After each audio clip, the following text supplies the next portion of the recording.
Hey, and welcome to Truth Be Bold by the truth coach herself, Kelly Accetta. Welcome to our podcast, Truth Be Bold, and we are just so excited to welcome our special guest tonight, Mycal Anders. So with that being said, I am going to go ahead and read Mycal's bio, which is amazing.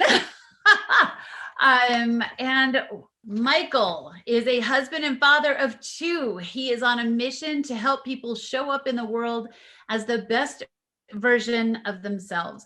An accomplished athlete, Mycal is also a combat veteran, having led and served in Operation Enduring Freedom in the Marine Corps.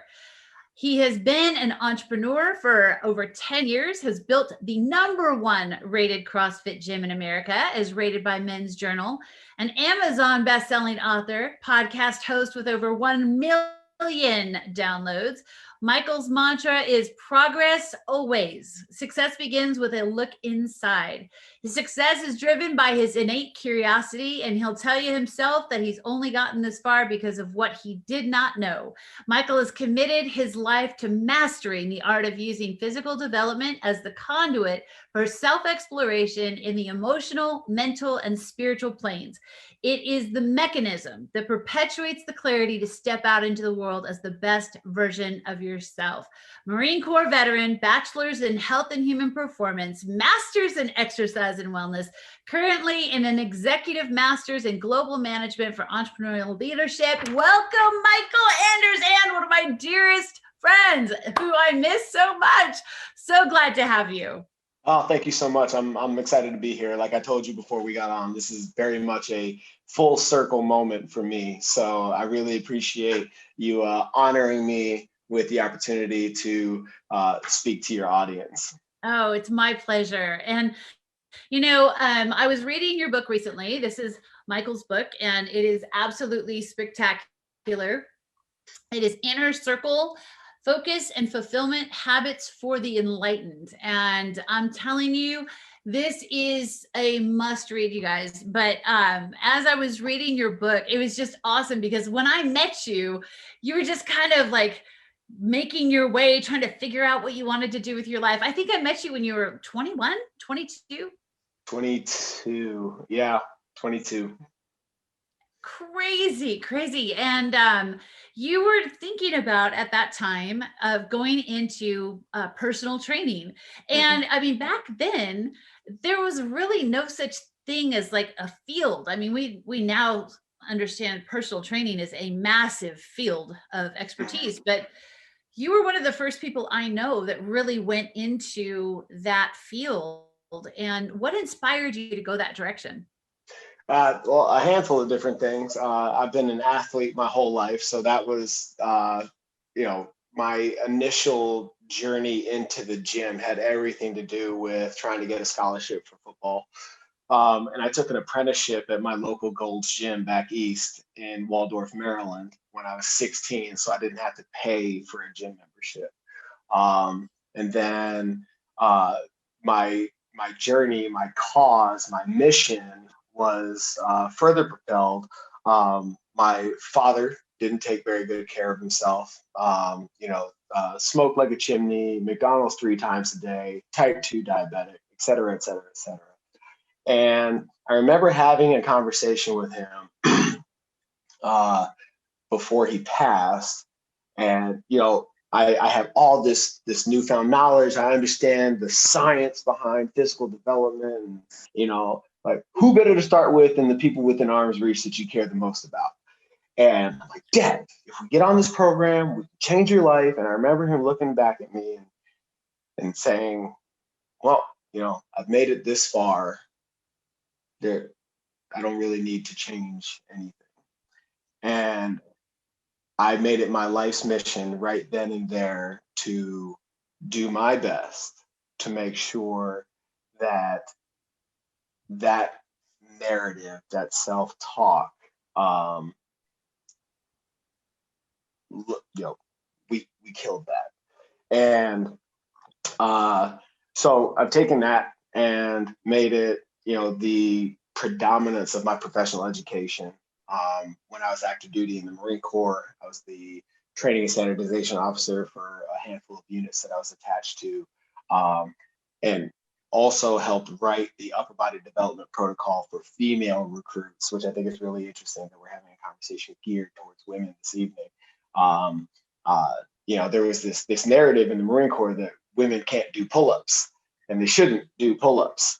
And I ended up writing the program that helped women do pull-ups, and now it's part of our physical fitness test in the Marine Corps. So shout out to all you strong women out there. Now, as I've evolved in my career, I'm a self-described performance consultant. The physical aspect of who we are is just the foundation that sets the stage for our emotional, mental, and spiritual states of being.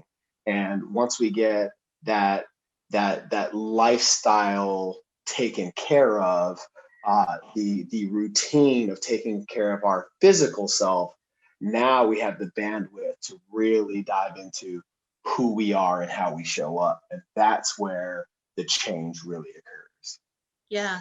I would always say this to people, and it sounds like you have the same philosophy, that, success really is the same book of rules.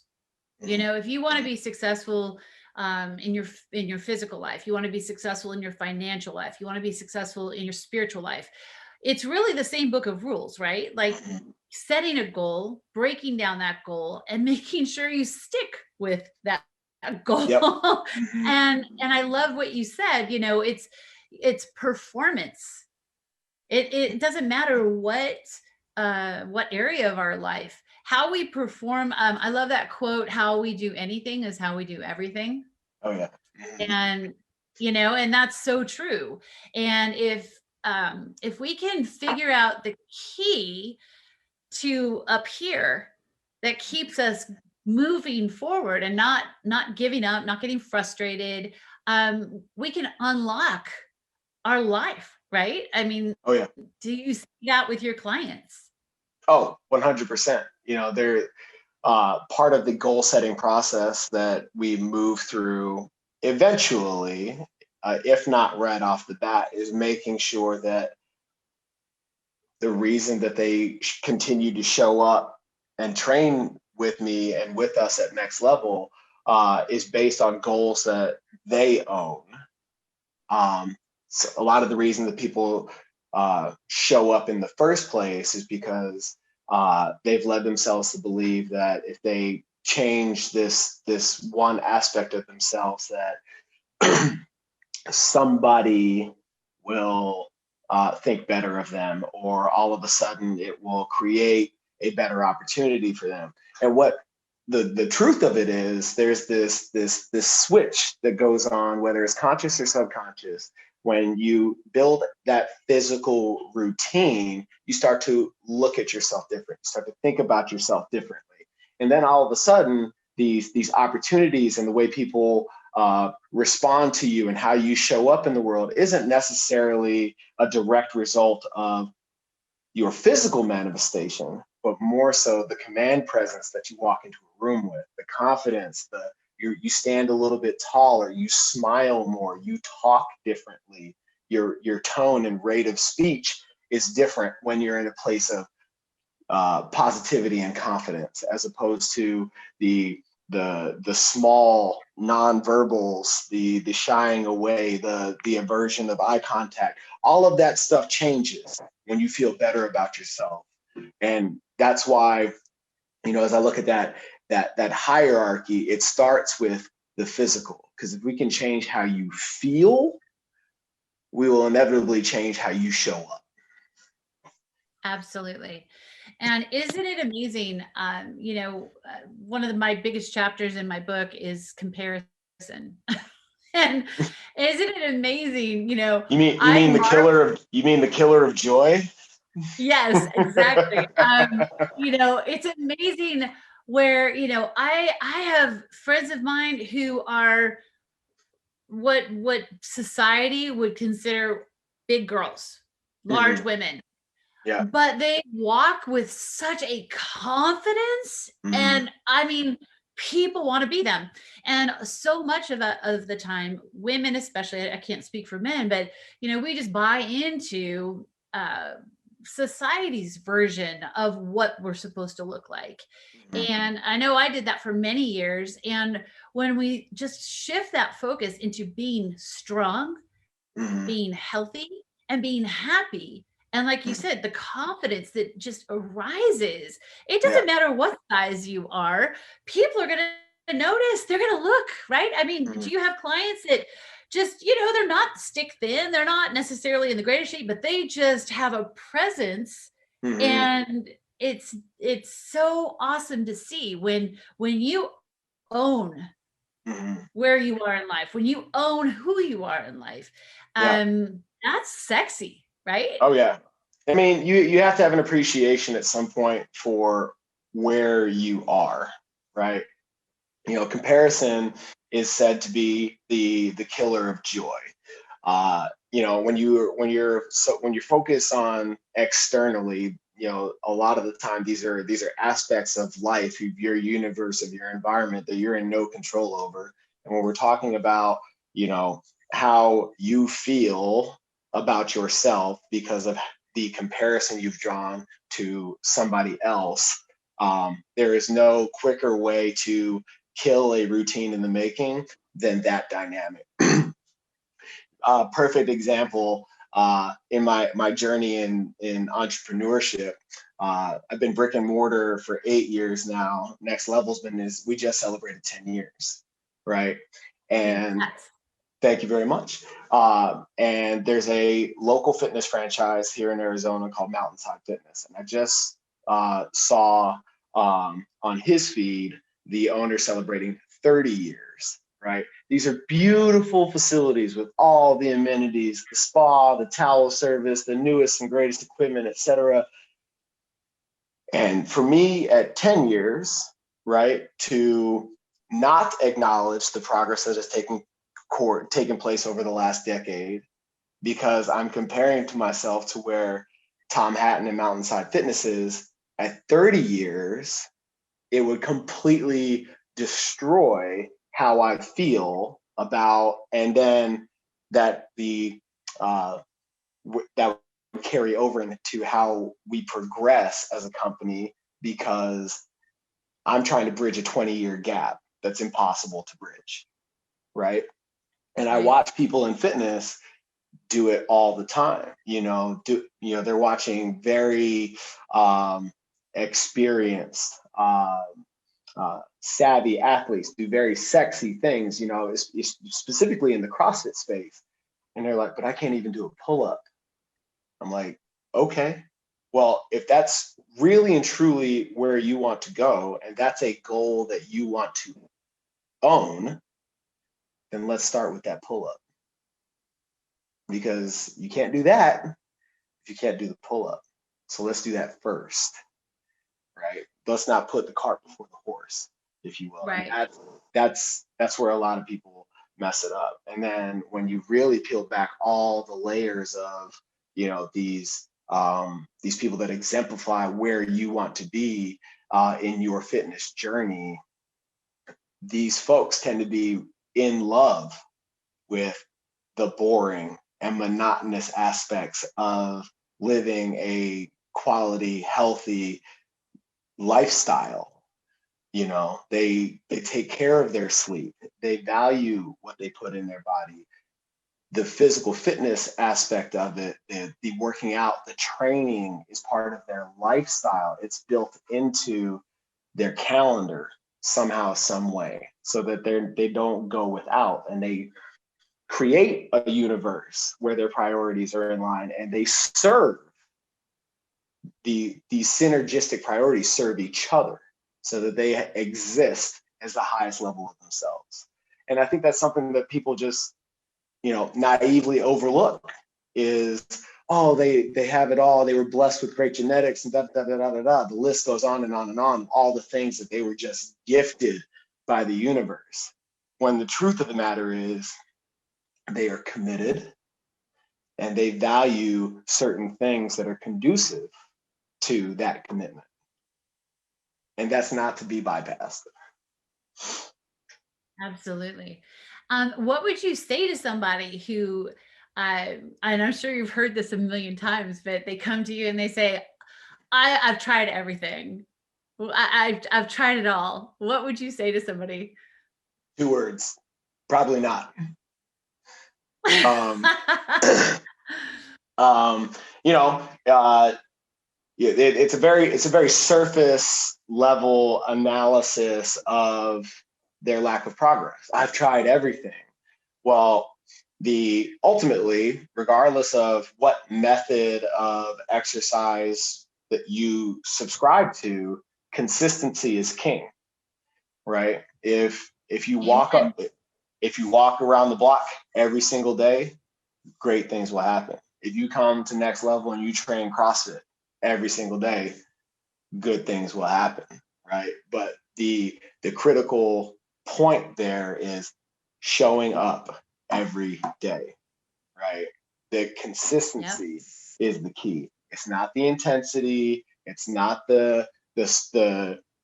it's not the barbell. It's not the cardio. It's not the nutrition. All of that stuff plays a role, but it's doing it all consistently that truly matters, right? And by consistent, I don't mean getting it 100% right all the time, day in and day out, right?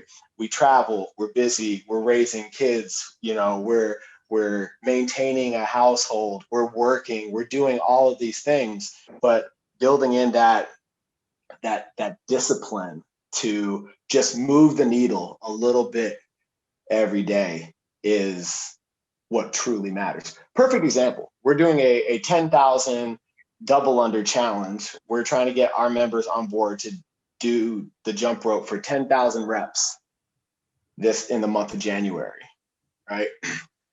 And I made it my personal mission to get to 10,000 by doing 500 a day. Well, today is my first day in the spring semester. I had clients all morning, and then I spent the majority of the afternoon programming for my remote clients. Didn't touch the jump rope. And I was getting ready to walk out of the gym to head down here to school, knowing that we were going to have this conversation immediately after class. I'm not going back to the gym today. I've been up since 4 o'clock this morning. So I had to accept the fact that I didn't position myself to get those 500 reps today. But you know what I could do is get 50. So before I left the gym today, I ran back inside. This is no joke. The car was packed. I was on the way. Keys in the ignition. I ran back in the gym, grabbed my jump rope, did 50 reps, moved the needle just a little bit. I'm further along today than I was yesterday. And then I got on down to school. But it's that consistency. It's not about the magnitude of progress. It's about progress, period. That's why my mantra now is progress always. Because it's not about crossing this giant chasm. It's about just taking one step towards where you're going each and every day. Absolutely. And I think because I know your background, I know that we're probably very in sync with this. I'm about to do a workshop this Saturday, and it's going to be all on goals because I did a lot of radio last year in January, and it was all about people aren't even setting resolutions anymore because they never achieve them.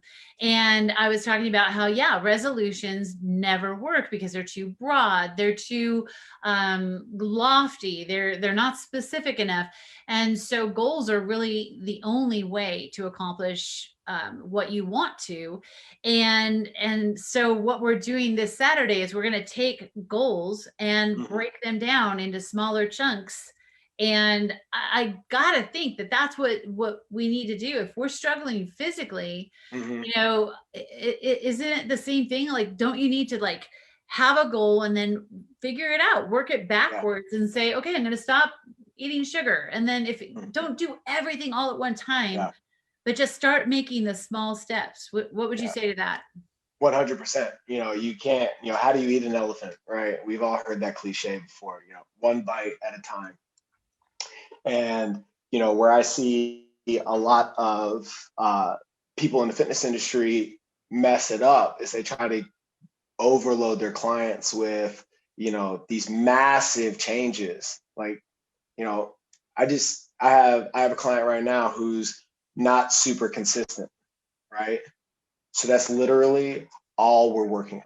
I just need you to show up. I just need you to show up.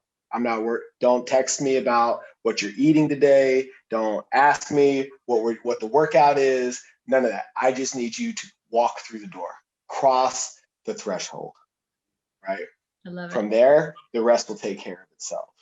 That's awesome. That's awesome. But the other part of the reframing that I try to help my clients with is, going back to goals is, like aesthetics is nice, like wanting to lose fat and look like whoever your avatar is, that's nice, right? But what purpose does that serve, right? So making that shift to understand why we're about to go through this process, and also what the desired outcome is. Like in my world, we talk a lot about performance. What do you want to be able to do with this new body that we're about to build? Is it that one pull-up? Is it, I just got promoted and I want to stand before my staff as the best version of myself? Like what are we serving? Mm-hmm. And once we accomplish that, what's the next thing, right? Once we get that pull-up, now what are we working on? Are we talking about a heavier squat? Are we talking about a better squat? Are we talking about running a mile? Are we talking about running a 6-minute mile? Like, there are all these things that, we start so abstract, but as soon as we can get to a really narrow that focus to something extremely specific, now those baby steps that we often overlook because they're not the top of Mount Everest, we get to appreciate that. So, oh, I'm 1 second closer. I'm 1 pound closer. I'm 1 meal better, right? We start to appreciate those little things, and that's what really snowballs the momentum that keeps you going. Yeah, it builds your confidence. Mm-hmm.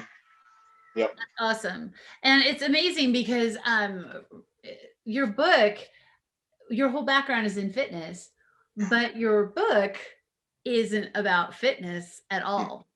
I love it. Tell everyone a little bit about your book. So I am obsessed with success, whether that's looking good on stage for a bodybuilding competition, whether that's winning a national championship at the University of Alabama, whether that's, right? Whether that's, making your first $1 million, whether, it's marrying your life partner and raising successful children, right? The principles that go into any of that, to really drive home that point that you made earlier, are very similar, right? When we're talking about principles, where we get lost is in the methodology, like how we execute those principles. But that stuff doesn't change, consistency, mentorship, education, right? All of that stuff, surrounding yourself with the examples that you want to be, right? All of that stuff, regardless of, what genre of life we're exploring, those are maxims of life. And in that exploration, I started a podcast with a buddy of mine 4 years ago. And that's the conversation we're having with leaders of industry, extremely successful partners in romantic relationships and in business, thriving companies, et cetera. These people just exemplify success in multiple areas of life. And it's that we, there's 11 recurring principles that are manifested in those conversations. I pulled those out and looked back at how they manifested in my life, and that's what I shared in Inner Circle. Yeah, I love your book. It's awesome. It's amazing uh, to see your growth, and it's just an honor to have the opportunity to meet you when you were young and not knowing quite what you wanted to do with your life, and now you are an accomplished author and just have done so much and have a beautiful family. We are going to be shutting off our Facebook stream right now, and we're going to go backstage with Mycal. If you are not a part of my community, go to my website. It's too late for this one, but you do not want to miss. I have a special guest every single month, second Wednesday of the month. I know amazing people, and I want to bring them to you. And after we finish up our main session, we get to go backstage with our experts and pick their brain, ask questions, get answers to those burning questions. I know I've got a question for you as soon as we go backstage, is what is up with the female metabolism after 40? I want answers, Mycal, and I'm excited to get them when we go backstage. But before we do, we've got 1 more minute. How can people reach you? How can they find you? I know we're going to put your links all in the comments down in below. Watch for those comments after we finish tonight. Go back and re-look at the comments, and he'll have all of his links. But how can people reach you? How can they get your book? How can they find you? You can find Inner Circle on Amazon. That's probably the fastest way to find it. And then you can find our Next Level community at nextlevelpfc.com, as well as I'm most responsive and engaged on Instagram. And my handle is Coach DERZ, Coach Ders on Instagram. So slide up in my DMs. Let's have a conversation. I'd love to engage with all of you. Fantastic. Well, thank you so much. For more episodes of Truth Be Bold, visit our website at www.truth.coach.